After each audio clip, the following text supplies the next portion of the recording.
I married the most dangerous man in Africa. It shocked the whole underworld. I was a broke Ugandan college student, my family lived in poverty, and one day I met a billionaire South African mafia arms dealer. He is the man everyone fears. Against the odds, I fell in love, and we are getting married. This is part 8.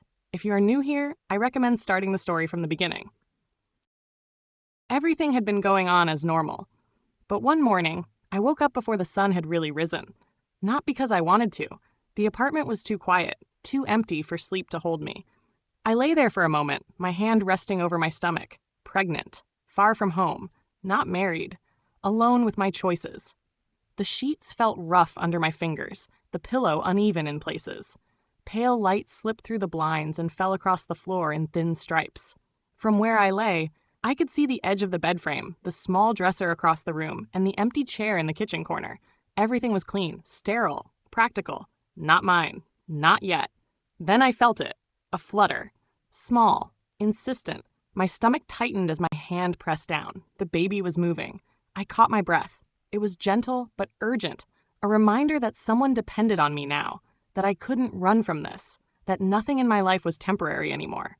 Not really. Outside, the city woke slowly. Car horns. Footsteps. Vendors calling out their prices. Someone laughing too loudly down the street. Life was going on while I lay there, alone. I heard it all. Connected but separate.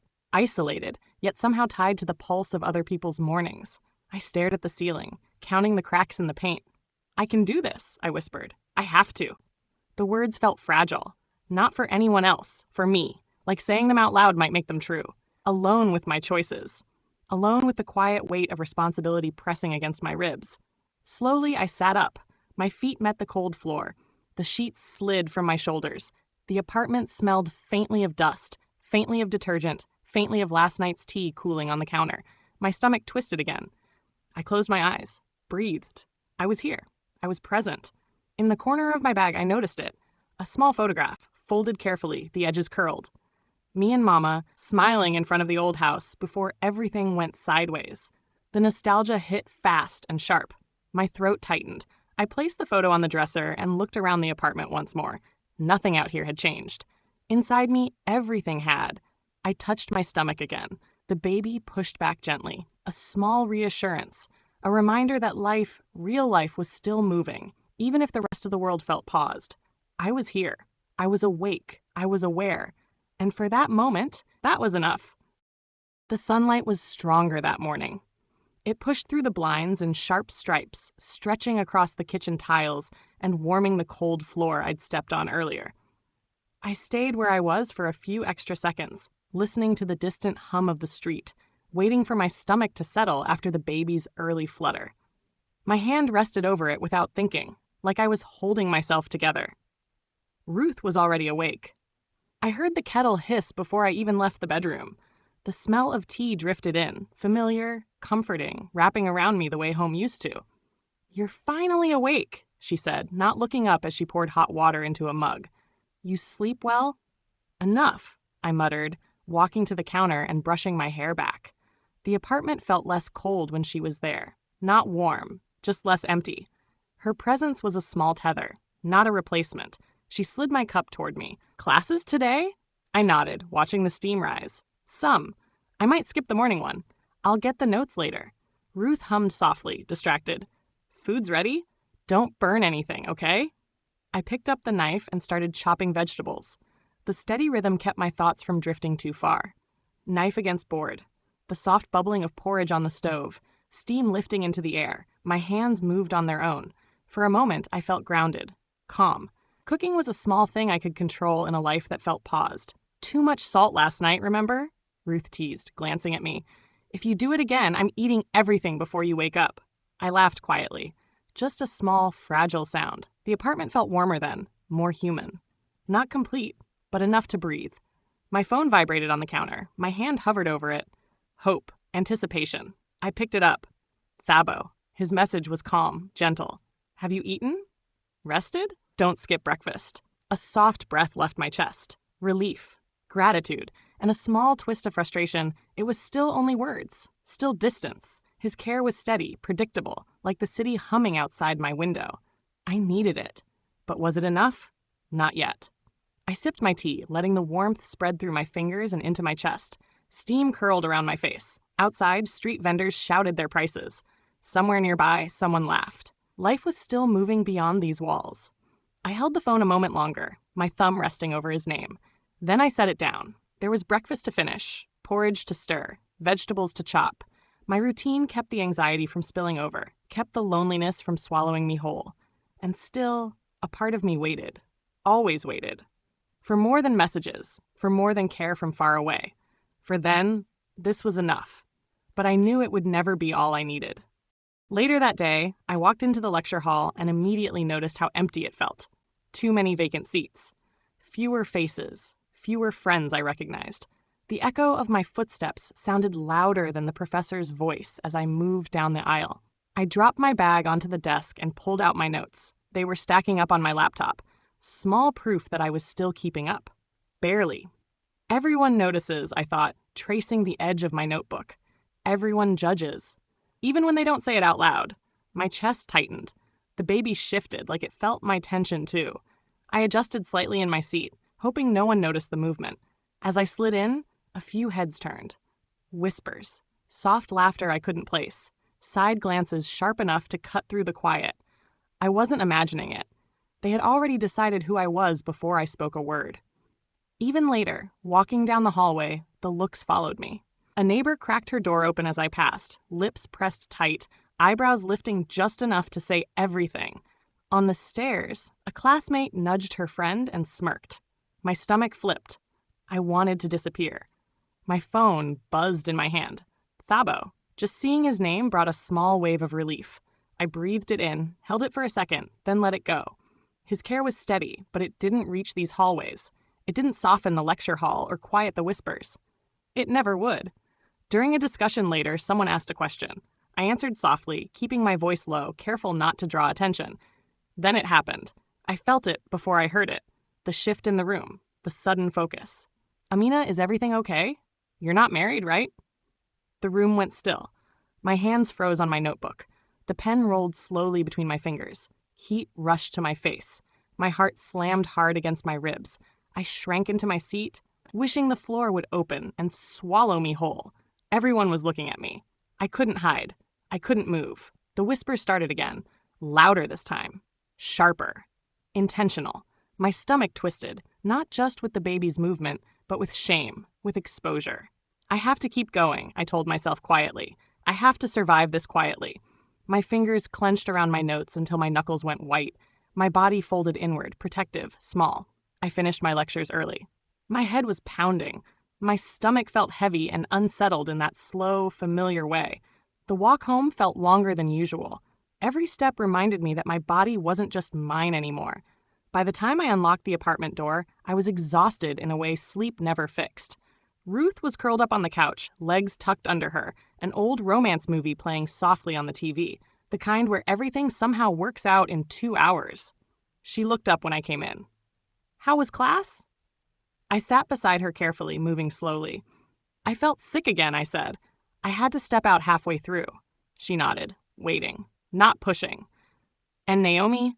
I hesitated, then let out a breath. She asked me who my husband is. Just like that, in front of everyone. My voice dropped. I laughed, but I wanted to disappear. Ruth didn't react the way people usually did. No sharp breath, no advice. She simply leaned forward and placed her mug of tea on the corner of my desk. Warm. Steam still rising. A small smile. Nothing said. Nothing asked. She didn't intrude. She just noticed. I lifted my eyes and met hers. That quiet gesture settled something in my chest. A reminder that someone saw me, even if the world didn't approve. Even if the questions came sharp and careless. I sipped the tea. It was warm. Comforting. Not everything, but enough to steady me. The movie kept playing in the background. I glanced toward the window. Outside, the city moved on. People walking, laughing, arguing, living, indifferent to my small, shrinking world. I touched my stomach. The baby shifted. Slow, sure. That small life reminded me of one thing I couldn't forget. I was holding everything I needed to protect, even if everyone judged, even if everyone watched. And still, I kept going. The next morning, sunlight cut across the floor in pale stripes, settling on the narrow sheets. I lay still for a few minutes, counting seconds, feeling the slight twist in my stomach. The baby pressed against me, insistent.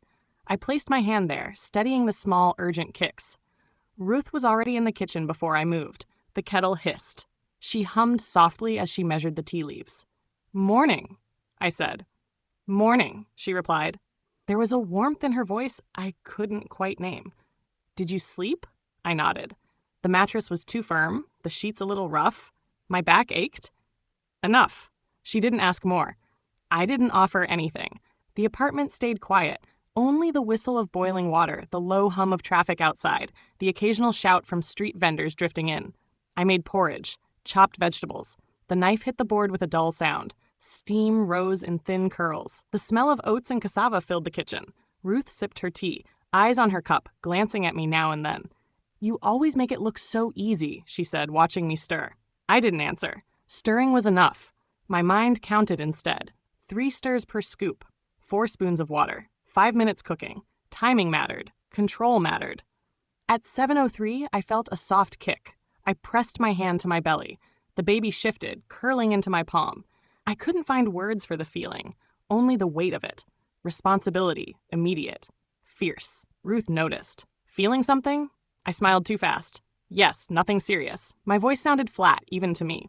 Later, we walked to the clinic. The sun rested heavy on my back. The city came in waves. Horns, shouting, children running between parked cars. I felt the glances. Some soft, some curious, some sharp with judgment. My hand moved to my stomach. I held it there, pressed against my shirt like a shield. The waiting room smelled of sanitizer and faint baby lotion. Plastic chairs lined the walls. Women spoke in low voices. Their words drifted toward me. Plans, husbands, baby names, what they'd saved, what they expected. I didn't hear everything. I heard enough. Quiet comparisons, unspoken measurements. The weight of not being married settled on me. I shrank slightly in my chair, tugging my shirt lower, building an invisible barrier. Then, a kick. Another. My hand moved without thinking. I closed my eyes. My heart sped up. The tears came before I could stop them, so I didn't try. They slid down quietly, warm against my cheeks. I breathed through it. 1, 2, 3 slow breaths. The baby moved again, a small, stubborn protest against my quiet panic. Ruth's hand rested lightly on my shoulder. No words, just presence. I nodded, wiped my face with the back of my hand. "I'm fine," I said too quickly. Back in the apartment, I sat on the edge of the bed. Sunlight slanted across the floor again. My hands rested on my belly. I imagined the future. School fees, tiny shoes, lullabies I didn't know yet, protection, safety, love. Love. The baby pressed once more. I leaned forward, resting my head against my stomach, breathing slowly. I was here. I was present. Alone, but not without purpose. The city hummed outside. The apartment smelled faintly of tea and dust. Warm stripes of sunlight crossed my arms. I let my eyes close. A quiet strength formed in the space between fear and tenderness. Responsibility was something I could feel now, real, pressing in. Gentle, but unyielding. I wasn't crying for myself. I was quiet, observing, waiting, learning what it meant to carry a life inside me.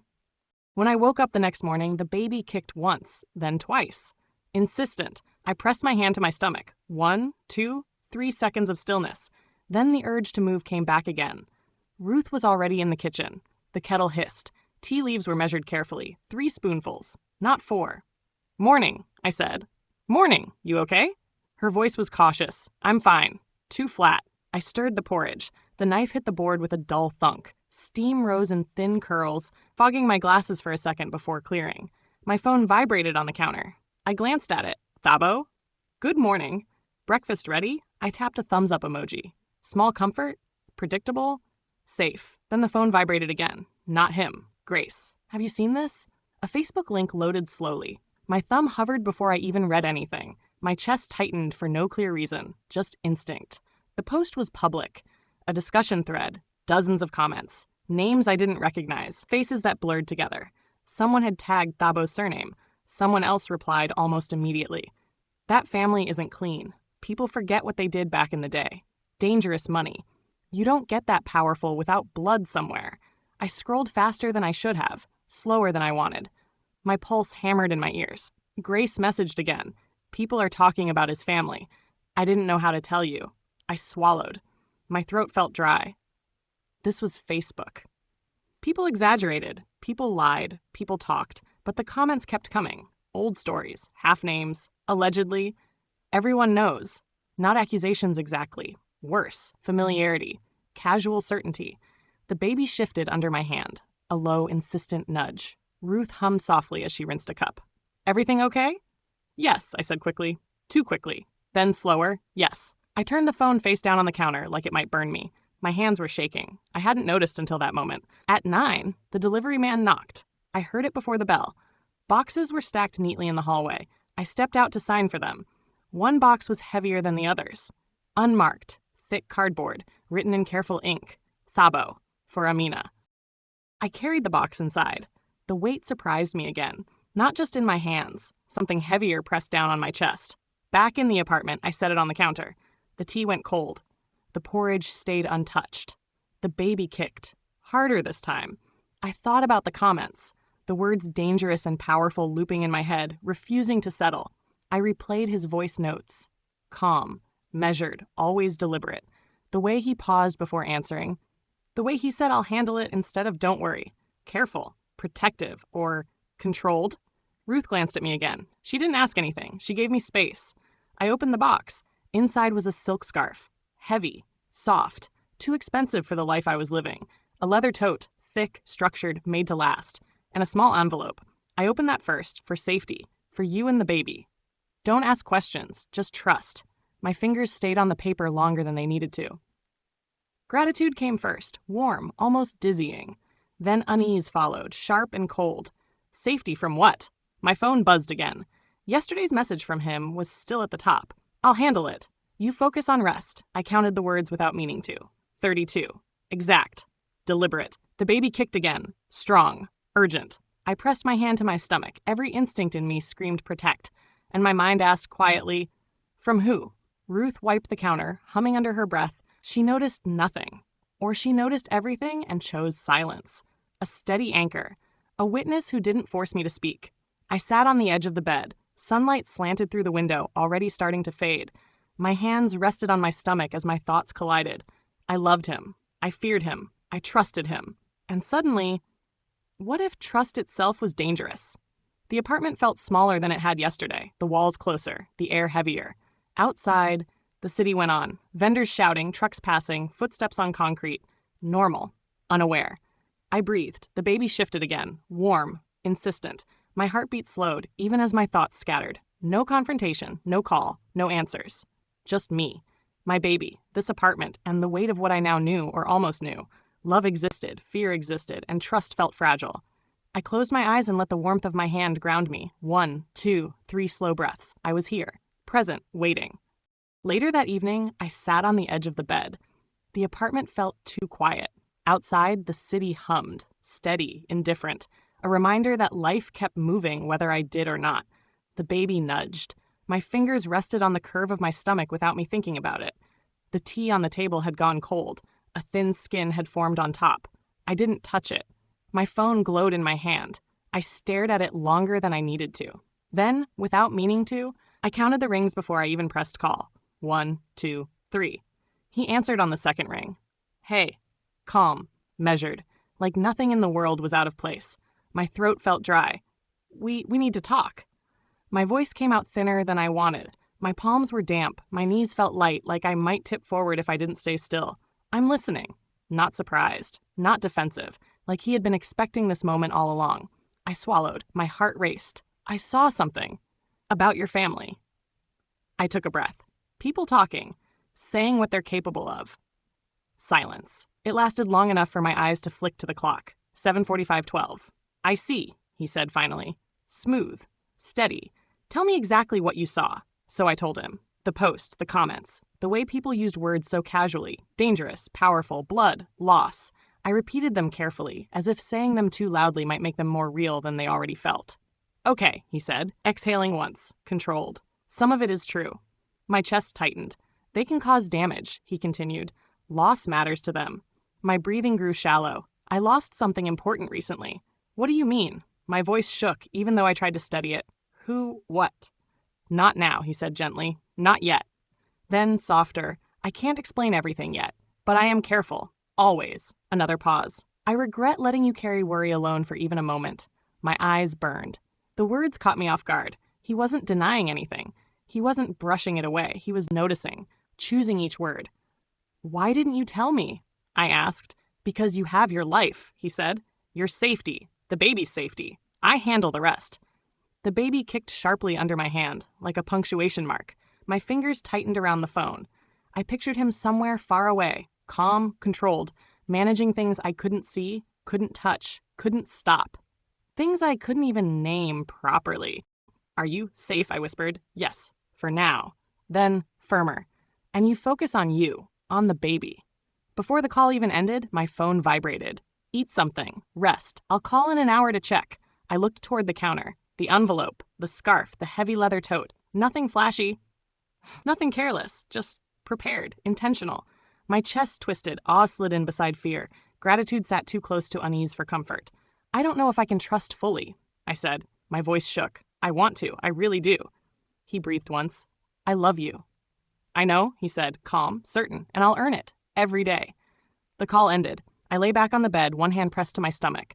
Baby nudged again, steady, insistent. Outside, the city hummed. Inside, shadows stretched along the walls. The tea stayed cold. Extraordinary care didn't erase fear, but it softened it. Love had a cost. I felt it settle into me, heavy, real, unavoidable. I closed my eyes, counted the kicks. 1, 2, 3. Love and dread stacked together. There was this one morning I woke early. My hand rested on my stomach, feeling the baby shift. Small, deliberate, a reminder I couldn't ignore. My phone glowed beside me. Thabo's last message sat there. "Eat, rest. I'm thinking of you." Calm, measured. I breathed through the tightness in my chest. I had decided I had to tell them. All of it. No softening. No missing pieces. I typed slowly, deleted the first sentence, then the second. Started again. "Father, I want you to hear this from me, not from anyone else. The child's father is Thabo. His life is not simple, and I won't pretend it is, but I am not reckless. I am safe. I am thinking carefully about every step. I'm asking you to understand my position, even if you don't agree with it. I need your support, not your anger. Send." Seconds passed. I counted them without meaning to. Then the reply came. "I don't recognize you anymore." The phone felt heavy in my hand. The words burned. After that, nothing. No call, no follow-up, just the faint hum of the city through my window. I whispered to the baby, "He's gone." Maybe he was never really here. Later, Mama called. Her voice was calm, measured. "Come over. We should talk." The apartment felt empty as I dressed. I moved quickly. The shirt rode up over my stomach. I pulled it down twice, like hiding anything could still matter. Mama's kitchen smelled faintly of tea and dry maize. She sat with her hands folded on the table. Her words were careful. "You need to eat, rest, pray. Your health is important." I nodded, sipped the tea. My heart raced. She didn't ask about Thabo, didn't look at me in any way that invited the truth. I swallowed. "Thank you." Then she leaned forward slightly. Her gaze sharpened. "And his family?" I hesitated. My fingers tightened around the cup. They don't know everything," I said, "and it's complicated." Her mouth tightened, just a little. A frown that carried warning without words. She didn't say anything else. She didn't have to. Her eyes did the rest. I felt it. Silent reprimand. Panic mixed with guilt. How much could I say? How much was I supposed to protect him? Us? I stood and left. The evening air met me outside. Dust clung to my skin. Traffic moved in the distance, low and familiar. Kampala breathing the way it always did. My hands went to my stomach. Anchor. I replayed every word as I walked. Every half-truth. Every careful silence. Maybe they would never understand. Maybe I would have to stand alone.